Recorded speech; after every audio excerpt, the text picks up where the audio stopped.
So the other day, I was just sitting there doing absolutely nothing, and I realized I couldn't even remember the last time I felt fully present in my own life. Like genuinely there, not just going through the motions, not just functioning, but actually in my life. And that hit me in a way I wasn't expecting. Because from the outside, everything looked fine.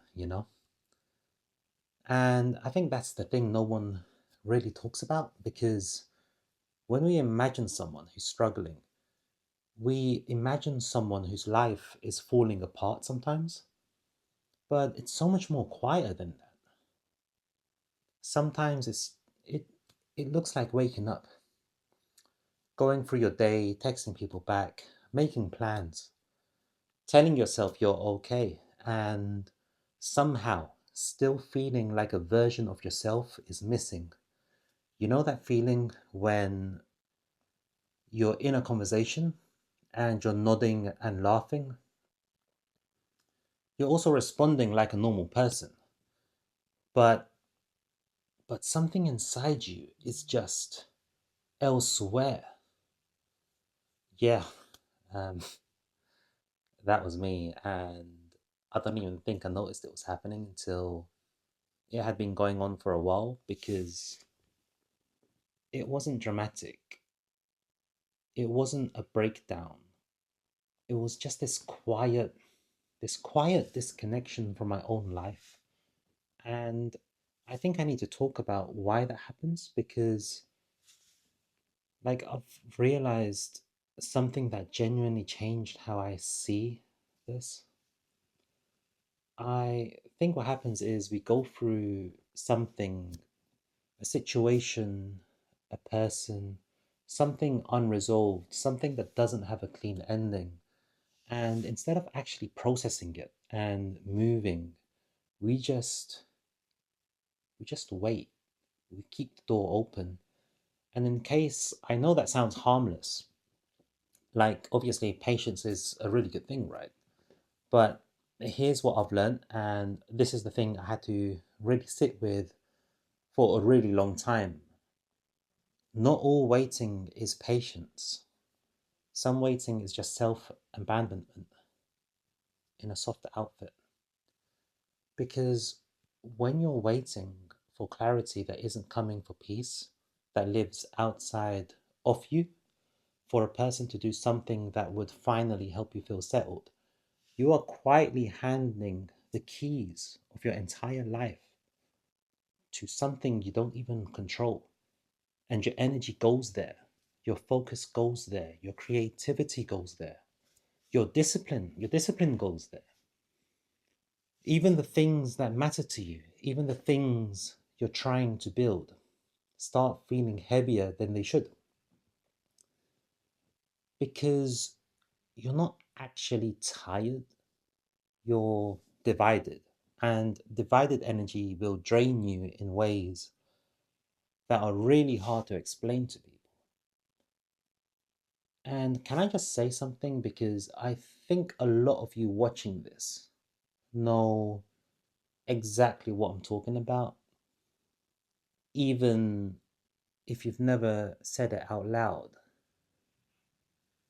That feeling of being suspended, not not fully moving on, not fully holding on, not at peace, not gone either, just suspended. Like you're living in the gap between what was and what you're still hoping might happen. And you're just hovering there, using all of your energy to maintain that suspension. And I kept telling myself I was being patient, I was being hopeful, I was just giving it time. And I want to be clear because I think this is important. Caring deeply is not the problem. Hope is not the problem. The problem is when you're hoping for something, it quietly becomes more important than your actual life. When your mood starts depending on what you can't control, when your peace starts living outside of you in a person, in a situation, in an answer that may never come, that is too much power to give away.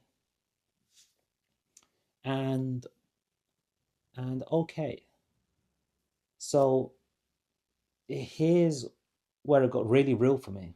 And I don't even know how to explain this properly, but just stay with me, because as someone with faith, I know all the right things. I know tawakkul. I know what is written for you will never miss you. I know sabr. I know qadr. I say these things genuinely, but I was sitting one day and I just had this really honest moment with myself where I was like, trust me, your tongue is saying, I trust Allah, but your heart is literally doing the complete opposite. Like your heart is gripping so hard, overthinking everything, searching for reassurance in every direction, trying to force clarity out of something Allah clearly left unclear. I had to kind of laugh at myself a little, because how many times can you say the words before you actually live them? And that's the thing about attachment to possibility, because I wasn't even attached to what happened. I was attached to what could still happen. And maybe some of you know how that feels, because possibility keeps whispering, right? Maybe tomorrow, maybe they still care. Maybe if I just wait a little longer.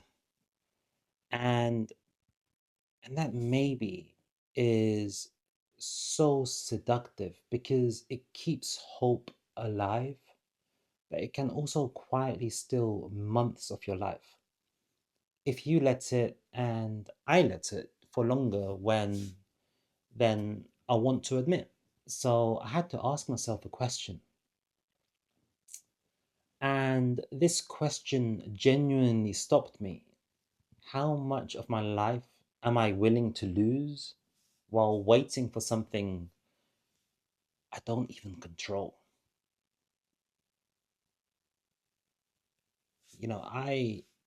I started seeing what it was actually costing me, not in a dramatic way, just quietly.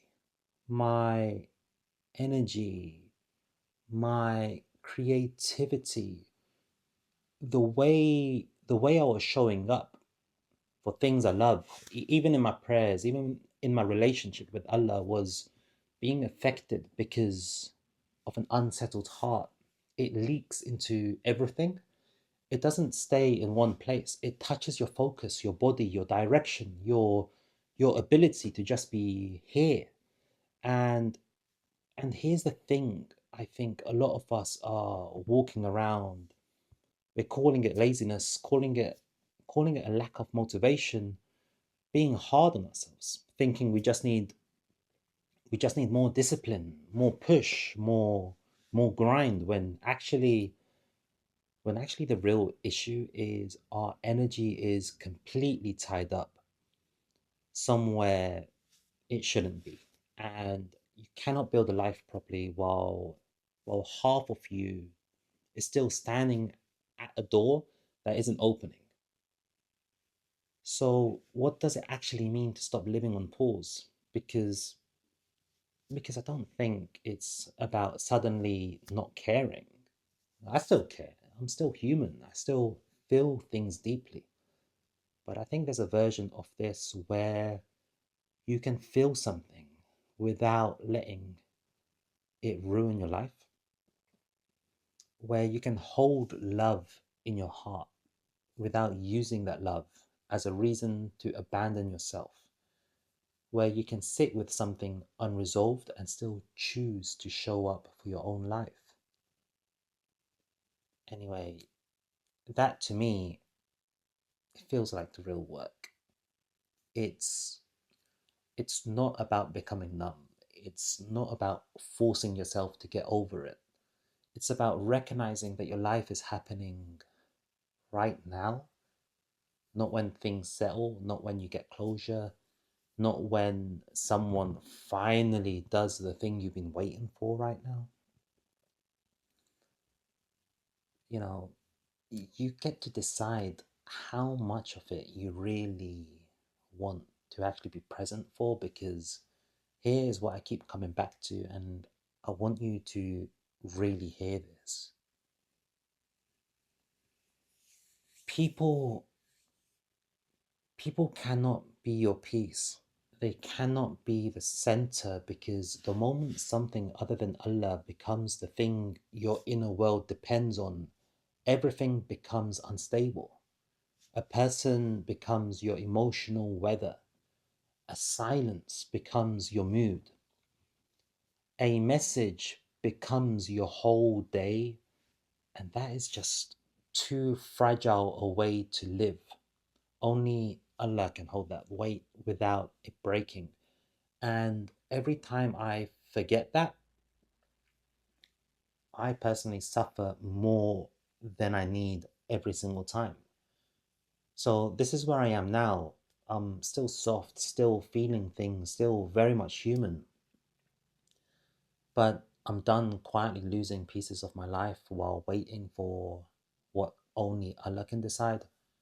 I want my life back, not in a dramatic way, in a real way, in a way I can wake up, in the way I create, in the way I show up for the things that actually matter, in the way I stop feeding what is starving me. And if you're somewhere in this life right now, I just want to ask you one honest question. What are you calling patience that might actually be costing you your peace, your creativity, your direction, yourself? Just just sit with that, because I genuinely think that one question can open up everything. I love you guys. I'll see you in the next one.